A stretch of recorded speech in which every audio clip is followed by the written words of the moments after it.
Hello दोस्तों, आज हम लोग पढ़ने वाले हैं मैट्रिक्स के बारे में।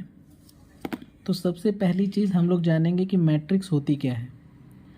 मैट्रिक्स को लेके लोगों को काफ़ी कन्फ्यूज़न रहता है कि वो मैथ्स तो पढ़ लेते हैं, क्लास 12th में मैट्रिक्स पढ़ेंगे, बीएससी में मैट्रिक्स पढ़ेंगे एंड इवन बीटेक करने में भी मैट्रिक्स पढ़ेंगे, but exact meaning of matrix नहीं समझ में आता है। तो आज हम क्या करेंगे, मैट्रिक्स को समझेंगे, एग्जैक्टली मैट्रिक्स है क्या। तो मैंने आपके लिए एक इन्फॉर्मेटिव वीडियो बना रखी है, इसको ध्यान से सुने। वीडियो ज़्यादा लंबी मैं नहीं करूँगा, आपके थोड़े से ही समय में मैं आपको मैट्रिक्स बेहतर से बेहतर तरीके से समझाने की कोशिश करूँगा। तो सबसे पहले हम लोग समझते हैं व्हाट इज़ मैट्रिक्स। मैंने ये हेडिंग लिख रखा है, व्हाट इज़ मैट्रिक्स। इसके नीचे मैंने डेफिनेशन फॉर्म में लिख रखा है, a matrix is an ordered rectangular arrangement of numbers in the form of rows and columns. A matrix is an ordered rectangular arrangement of numbers in the form of rows and columns. तो इसको मैं अगले page पे आपको समझाता हूँ। देखिए, अब मैट्रिक्स में सबसे पहले कोई भी चीज़ है, अगर हमने उसको रोज़ और कॉलम के माध्यम से लिख दिया। देखिए, अगर कोई भी चीज़ लिखी है तो इसको कहते हैं 2 3 4 5 6 7 8 9 10। तो ये जो चीज़ें होती हैं इसको हम लोग कहते हैं रोज़। क्या कहते हैं? रोज़। ये भी है आपका रोज़, ये भी है आपका रोज़। तो ये first row, second row, third row. इसको जो ऊपर वाला होता है इसको कहते हैं कॉलम। तो इसको हम लोग कह देंगे कॉलम 1, इसको हम लोग कह देंगे कॉलम 2 और इसको हम लोग कह देंगे कॉलम 3। तो सबसे पहले मैंने बताया what is matrix. A matrix is an ordered rectangular arrangement of numbers in the form of rows and column. तो इसमें टर्म ऑर्डर्ड रेक्टेंगुलर बहुत इंपॉर्टेंट है। ऑर्डर्ड का मतलब अब कोई भी चीज़ ऐसे है तो 2 3 5 6 8 हमने लिख दिया, ये ऑर्डर्ड नहीं है, ये अनऑर्डर्ड है। तो ये मैट्रिक्स नहीं है। मैट्रिक्स का मतलब ये है रेक्टेंगुलर अरेंजमेंट ऑफ नंबर्स, उसमें एक पर्टिकुलर ऑर्डर में हो। तो यहाँ पर हमने देखा कि देखो ये रोज में है, एक रो में 3 है, मतलब 3 एलिमेंट है जो इसको और इसको हम लोग कॉलम कहते हैं, इसको हम लोग रोज कहते हैं। अभी तो यहाँ तक आपको बात में समझ में आ गई कि रोज क्या है, कॉलम्स क्या है, और मैट्रिक्स जो है N ordered rectangular arrangement of numbers in the form of rows and column होता है। अब देखिए कि अब ये हम सोचते हैं कि मैट्रिक्स आखिर ये यूज़ में आया कैसे लोगों ने मैट्रिक्स पे काम करना शुरू किया। तो समझिए, इसको बेसिक तरीके से मैं समझाने का प्रयास कर रहा हूँ।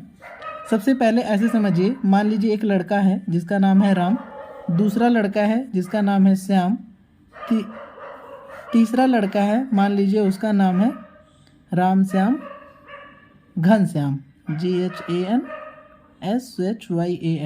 ठीक, घनश्याम। इसके पास, राम के पास मान लीजिए 10 पेन है, राम हैज़ लिख लो, Ram has 10 pens, Shyam has 12 pens, Ghanshyam has 13 pens. At the same time मैं ये भी कह रहा हूँ कि राम हैज़ 10 पेन्स, उसके साथ साथ उसके पास मैं लिख दे रहा हूँ 12 copies. Ram has 10 pens, 12 copies and 3 toys लिख दे रहा हूँ। राम के पास क्या क्या है? 10 पेन्स, 12 कॉपीज़, 3 टॉयज़। श्याम के पास 12 pens, 5 copies and 1 toys. Ghanshyam के पास क्या है? 6 कॉपीज़ एंड 4 टॉयज़। इतनी चीज़ें हैं। अब राम के पास 10 पेन, 12 कॉपीज़, 3 टॉयज़। इसको अगर हमने लिखना चाहा तो लिखने में देखो इतना जगह लिया, ठीक है, और इतना जगह लेने का, और हम इसको एक सिंपल तरीके से, मैथमेटिकल तरीके से हम लोग इसको समझने के लिए मैट्रिक्स का यूज़ करते हैं। तो अब हम इसको देखो मैट्रिक्स के फॉर्म में कैसे लिखेंगे। हमने एक ऐसे बनाया, ठीक। इधर हम मान लेते हैं ऐसे है राम श्याम, ये है घन श्याम, ये हमने रो बना दिया। राम श्याम घनश्याम, ये हमारे पास पर्टिकुलर रो हो गया।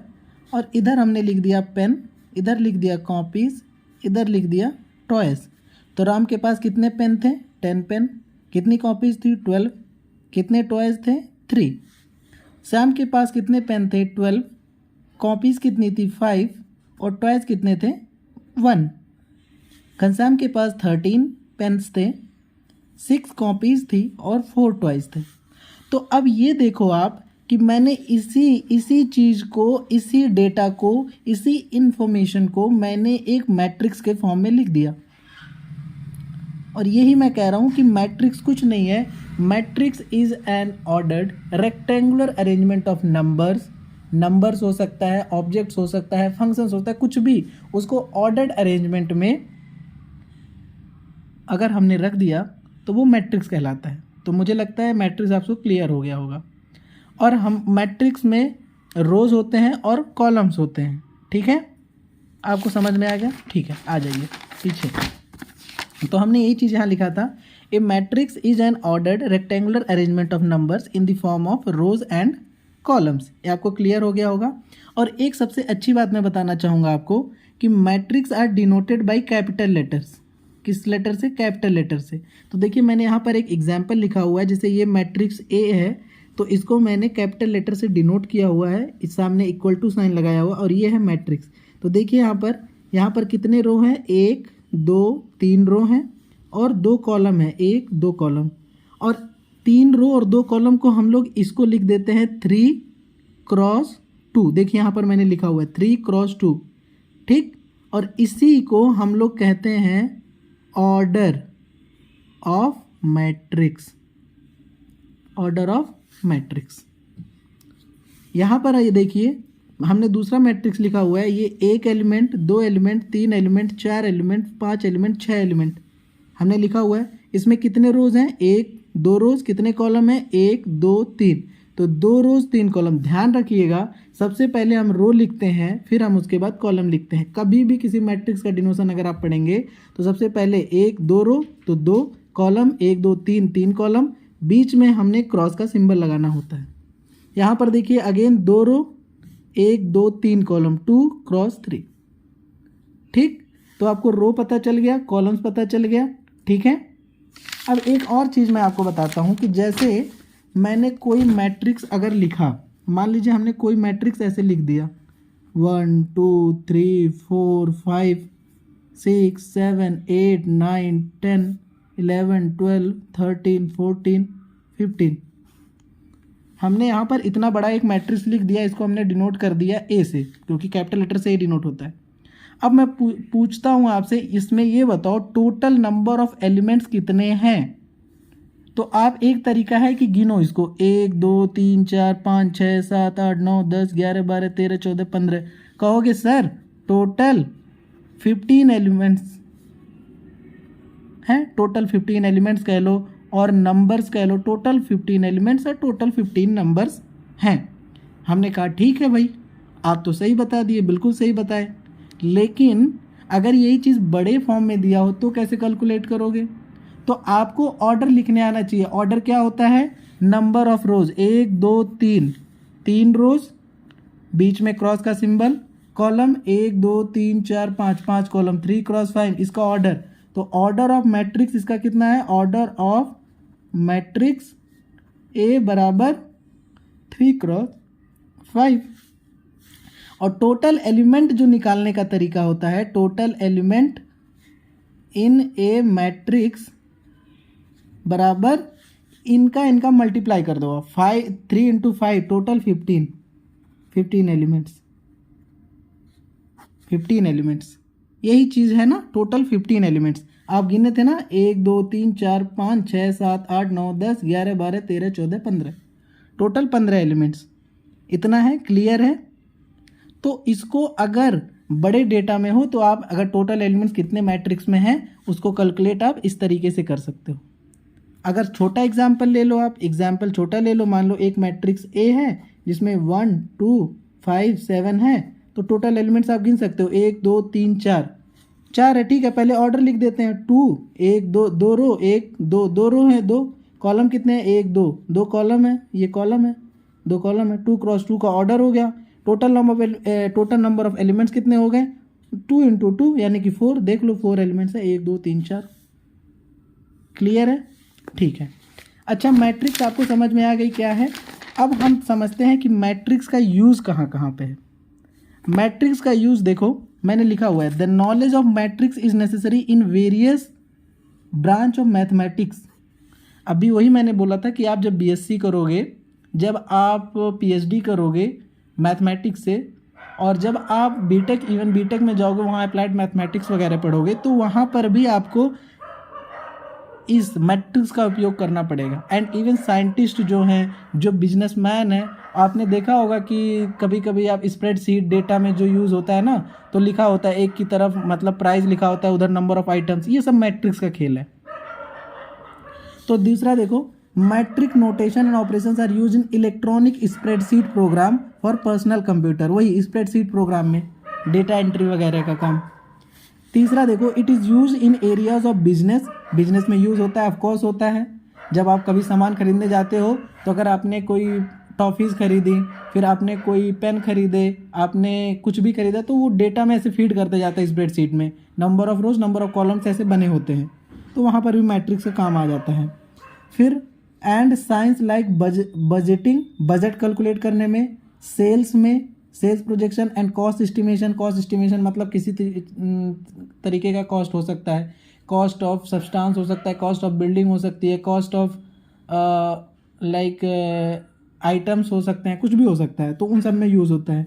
और matrix are also use in cryptography, cryptography an important term. Cryptography means the art of writing और सॉल्विंग कोड्स, जो कोड होते हैं उनको सॉल्व करना या फिर उनको लिखना, कॉन्फिडेंशियल इन्फॉर्मेशन होता है ये, उनको कहा जाता है क्रिप्टोग्राफी। ये आपके देखिए कॉम्पिटिटिव एग्जाम का भी क्वेश्चन हो सकता है, व्हाट इज़ क्रिप्टोग्राफी, और which among the following is a term related to art of writing और सॉल्विंग कोड्स, तो वहाँ भी पूछा जा सकता है। तो मुझे लगता है कि आपको मैट्रिक्स समझ में आ गई हो, इसकी बेसिक चीज़। अगर आपको समझ में आ गई तो आप मुझे इसको बताएं कि हाँ मुझे समझ में आई, और कमेंट ज़रूर करें। और मैं आपसे एक क्वेश्चन पूछना चाहता हूँ, ऐसे कि मैंने एक आपको मैट्रिक्स दिया, मान लीजिए मैट्रिक्स ए, इसमें मैंने लिख दिया 1 5 7 3 2 1 4 2 3, ये आपको मैट्रिक्स मैंने दिया, ये क्वेश्चन है, ठीक है, आपको खुद से सॉल्व करना है। इसमें सबसे पहले आपको बताना है इसका ऑर्डर क्या होगा, ऑर्डर, पहला ऑर्डर आपको बताना है। दूसरा बताना है total number of elements in matrix, ये कितना होगा, ये दो चीज़ें आपको बताना है। और कमेंट बॉक्स में प्लीज़ लिखें, ताकि मुझे पता चले कि आपको जो मैंने पढ़ाने का प्रयास किया है वो आपको समझ में आया है।